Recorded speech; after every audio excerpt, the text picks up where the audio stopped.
Sampah organik itu banyak dihasilkan oleh rumah tangga. Dengan kita mengolah sampah organik dengan komposter ataupun dengan membuat ekoenzim, berarti kita mengurangi volume sampah yang dikirim ke TPA.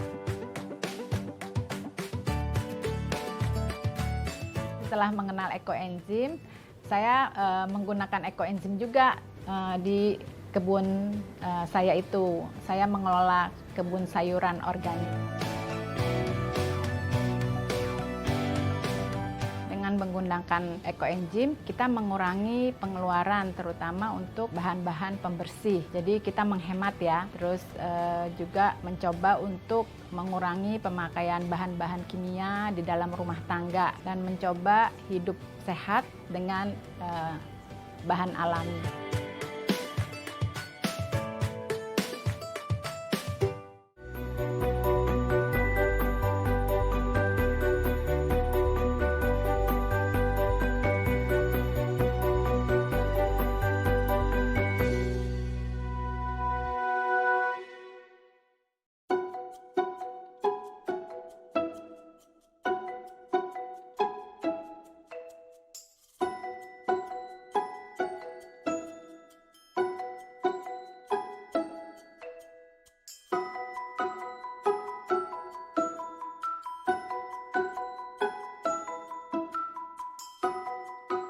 Ahong, kemarin udah jadi bikin kompos ekoenzim. Gimana? Bahan-bahannya udah? Andi udah bantuin bikin juga? Udah, kemarin bikin. Panennya agak kurang ya, Hong ya? Musim hujan ya? Kurang matahari ya, Hong?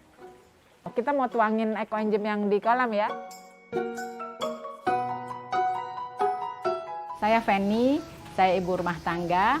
Saya adalah pegiat tanaman sayuran organik dan saya senang membuat ekoenzim karena limbah dapur saya jadi bisa terpakai dan bermanfaat.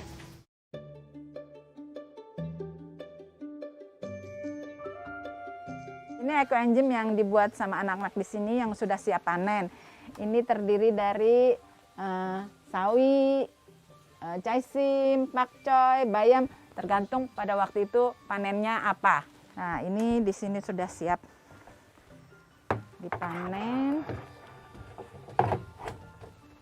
Ya, sekarang udah siap panen. Ahong, Andi, tolong bantu untuk panen. Kita mau siram.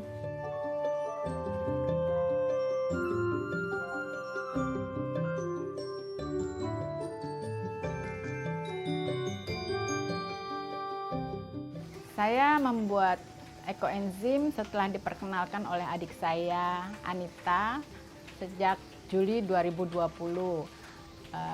Dia sudah bergabung dalam ekoenzim Immaculata. Jadi saya tertarik itu karena membuat ekoenzim itu mudah, murah, dan tidak berbau busuk seperti umumnya kita mengolah sampah organik. Jadi dengan begitu kita bisa membuatnya dan meletakkannya di dalam rumah.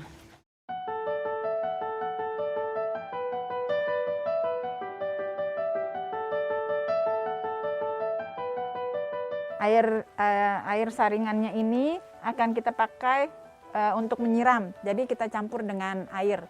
Kebetulan saya ada kolam tampung. Nanti kita akan masukkan di situ untuk bisa disiramkan.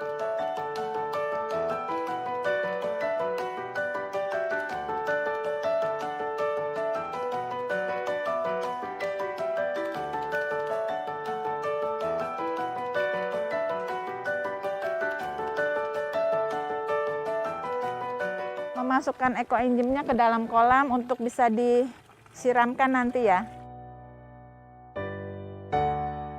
Untuk kolam sebesar ini cukup 1 liter saja. Karena tanaman saya tanaman sayur, jadi jangan terlalu banyak.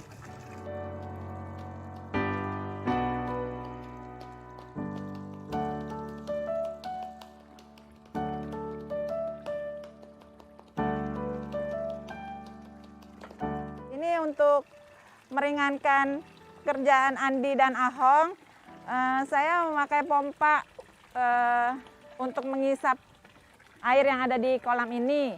Kemudian semprotkan dengan sprinkler di tempat yang akan disiram.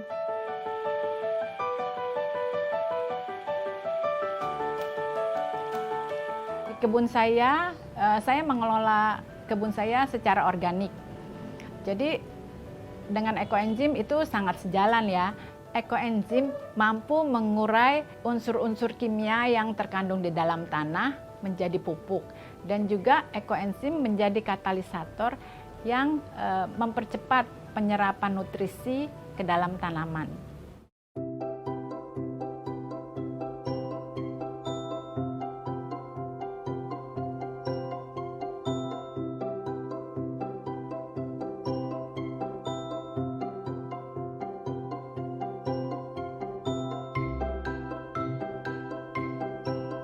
Kemarin saya minta Ahong untuk mencoba membandingkan wortel yang di sisi kiri ini ditanam seperti biasa Ahong, yang ini dengan perlakuan ekoenzim. Untuk umur yang sama kelihatan sekali kan bedanya. Wortel yang dengan ekoenzim lebih cepat tumbuhnya dan lebih besar-besar. Sementara yang seperti biasanya sebagian udah ada yang tinggi-tinggi, tapi sebagian juga ada yang belum tumbuh.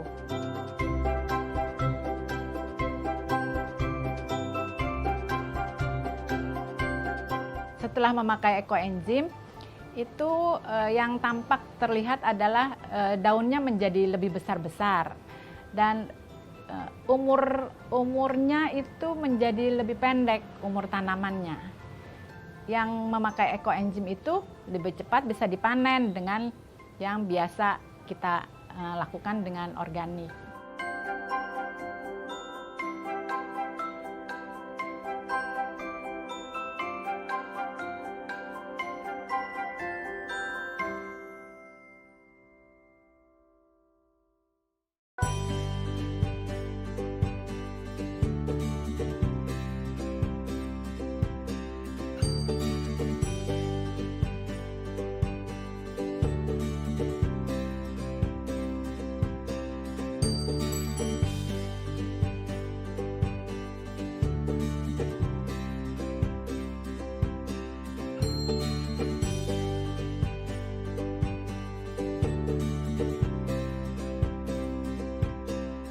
Untuk membuat ekoenzim itu perbandingannya 1 molase, 3 bagian sampah organik, 10 bagian adalah air. Ini saya sediakan wadah 10 liter. Jadi kita mengisi airnya 60% saja. Jadi 6 liter ya. Nah, molasenya 1 bagian, berarti 600 gram. Sampah organiknya 3 bagian, berarti 1,8 kilo. Kita isi dengan molase, ini udah saya timbang. Kita masukkan ke dalam air.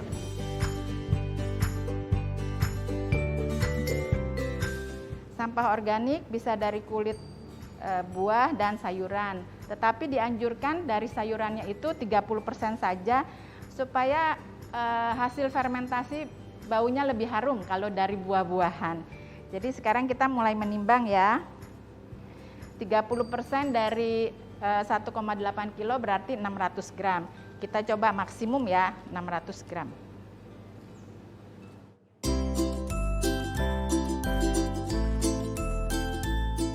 Sampah organik sayurannya ada 500 gram. Lalu kita masukkan ke dalam wadah yang berisi air dan molase.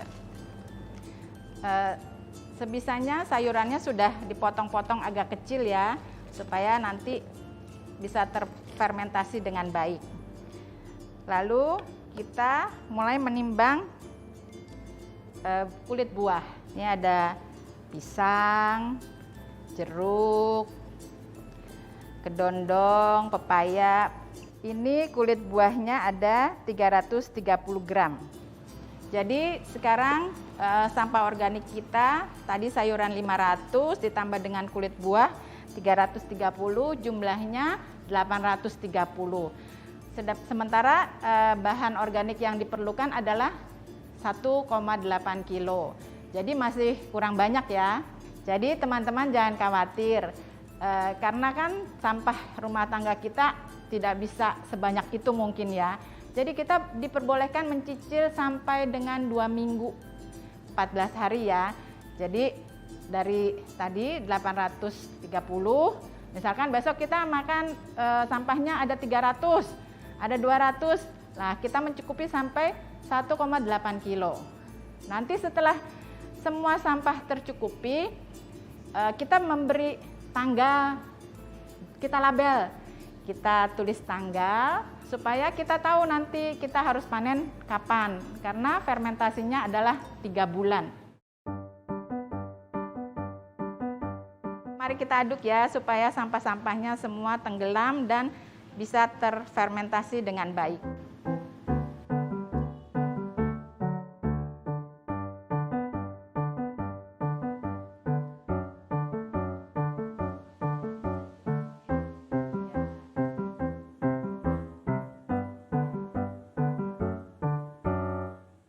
Proses fermentasinya pada bulan pertama dia menghasilkan gas, tetapi pada bulan kedua dia menghasilkan asam, dan pada bulan ketiga dia menghasilkan enzim. Jadi gasnya sudah kita keluarkan di hari ke-30. Wadah harus kita tutup dengan rapat karena proses fermentasinya adalah anaerob.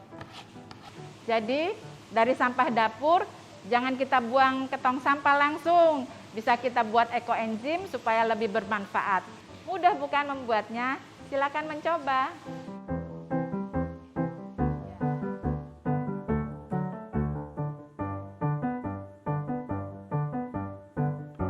Ekoenzim dikembangkan oleh Dr. Rosukon Ponpanfong, pendiri Asosiasi Pertanian Thailand.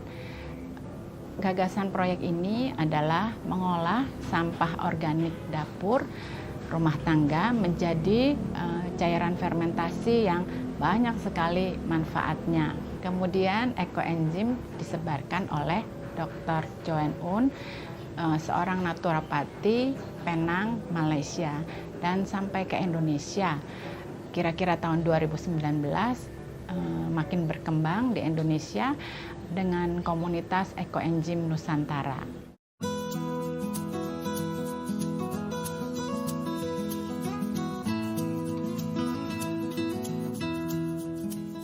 Hari ini kita akan panen ekoenzim ya. Saya akan dibantu oleh Dani, salah satu teman di Ekoenzim Bintaro. Ekoenzim ini saya buat dari tanggal 10 November tahun 2020 dan waktunya 3 bulan, 10 Februari 2021. Nah ini saya tutup memakai ember bekas cat.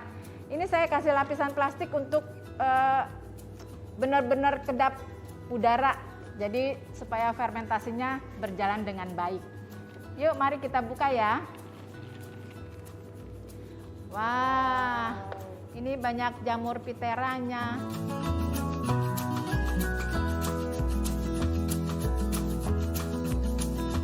Nah ini jamur piteranya bagus banget ini teman-teman. Ini bisa kita pakai untuk lulur atau untuk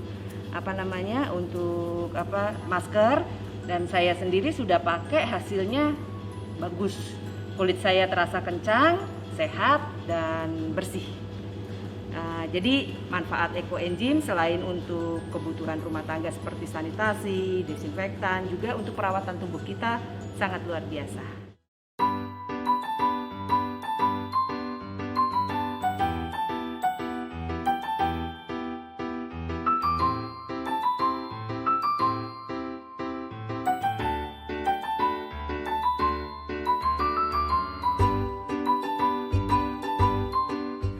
Ekoenzim itu manfaatnya banyak sekali yang sudah saya rasakan dan saya biasa terapkan di dalam rumah tangga. Untuk mencuci piring itu enak sekali, cepat melarutkan lemak-lemak. Mencuci baju, lalu juga untuk mandi ya, dicampurkan dengan sabun mandi, atau untuk keramas itu yang saya rasakan benar mengurangi rambut yang rontok. Terus karena suami dan anak-anak senang memelihara anjing, dipakai juga untuk shampoo anjing. Bisa juga untuk membersihkan udara, membersihkan air juga. Di beberapa komunitas teman-teman sudah ada yang mempraktekkannya dengan menuangkan ekoenzim secara berkala di satu tempat, danau misalnya atau sungai, dan terlihat juga, mulai terlihat perbedaannya, jadi airnya lebih bersih.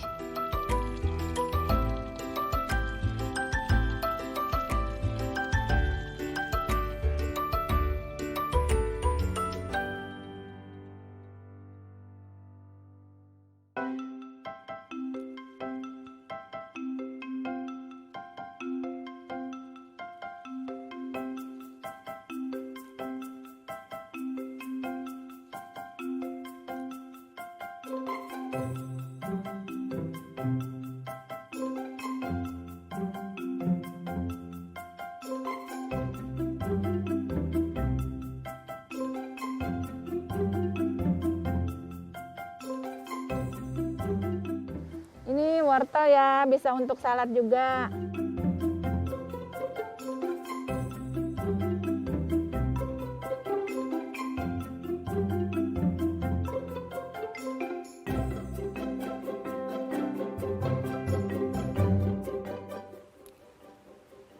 Ini hasil panen wortel organik kita. Dari mulanya berkebun, saya sudah menerapkan cara organik. Itu dimulai kira-kira 10 tahun yang lalu ya. Ide mulanya berkebun organik itu untuk konsumsi sendiri. Tetapi dengan berjalannya waktu, hasilnya bertambah banyak. Dan udah kewalahan ya, nggak bisa dikonsumsi sendiri. Jadi mulai menawarkan kepada teman-teman. Dan akhirnya ya sampai sekarang, banyak teman-teman yang sudah menjadi pelanggan.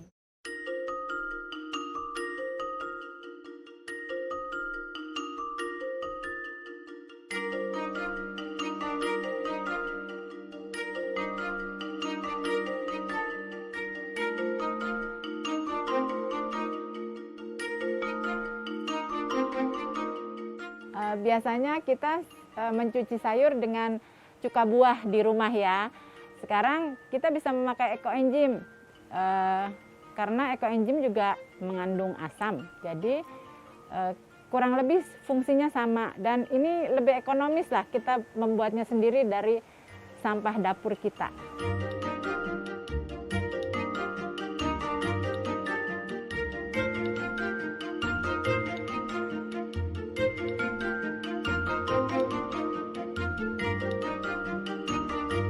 Yang menggarap kebun saya di Bogor adalah petani setempat, dan saya menengoknya minimal seminggu sekali, mengontrol dan sekalian juga mengedukasi untuk pemakaian ekoenzim.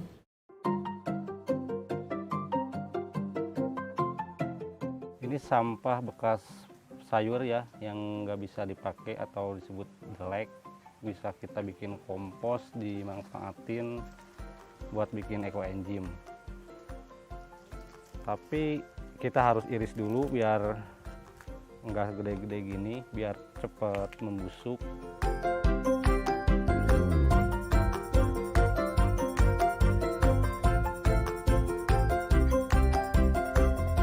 Setelah diiris, lalu ditimbang sesuai bikin ekoenzim.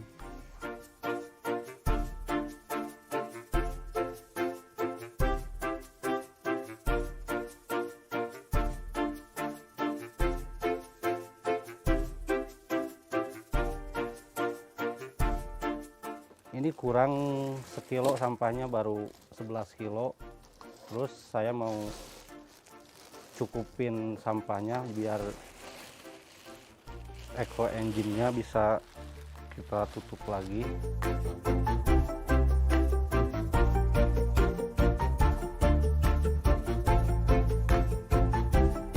Semuanya udah kecukupi, kita aduk biar sampahnya tenggelam.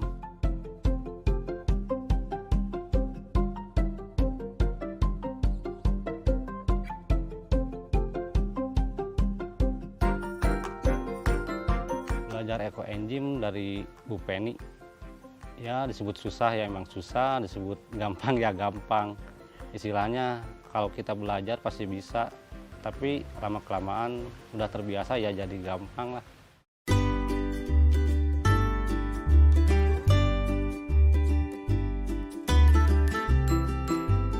Perbedaannya kalau kita gak pakai ekoenzim ya lebih lama lah, disebut lebih lama. Kita bisa pakai ekoenzim karena hasilnya lebih cepat, lebih bisa kita panen. Ya misalkan wortel bisa seminggu lagi nih mau panen, kita bisa panen lebih awal kalau kita pakai ekoenzim.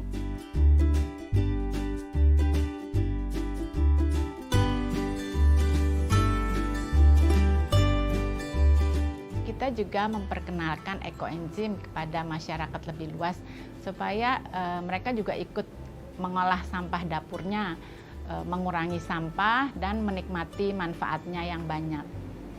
Komunitas kami memang mengacu kepada ekoenzim Nusantara. Jadi banyak informasi-informasi yang selalu diupdate oleh ekoenzim Nusantara. Jadi kita juga kalau ada pertanyaan dari teman-teman, kita bisa, kalau kita belum bisa menjawab karena terbatas pengetahuan, jadi kita menanyakan masalah-masalah kita kepada mentor-mentor ekoenzim Nusantara.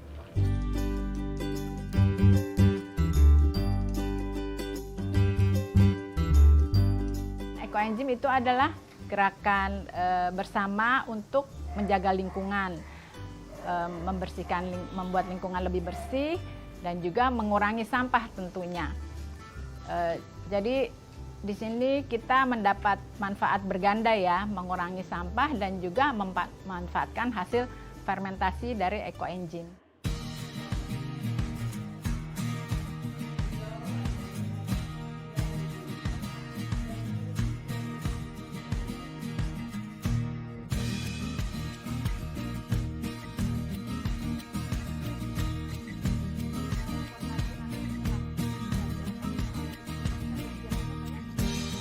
Harapan saya dengan ekoenzim, bila setiap rumah tangga dari kita bisa mengolah sampah organik, dengan sendirinya sampah yang akan dikirim ke TPA itu akan berkurang banyak. Dan juga kita bisa menikmati manfaatnya dari ekoenzim itu. Dengan sendirinya lingkungan kita akan menjadi baik dengan berkurangnya sampah. Juga itu adalah katanya bukan warisan ya, tapi titipan dari anak cucu kita. Jadi kita harus menjaganya dengan baik. Salam ekoenzim Bintaro. Ayo buat ekoenzim.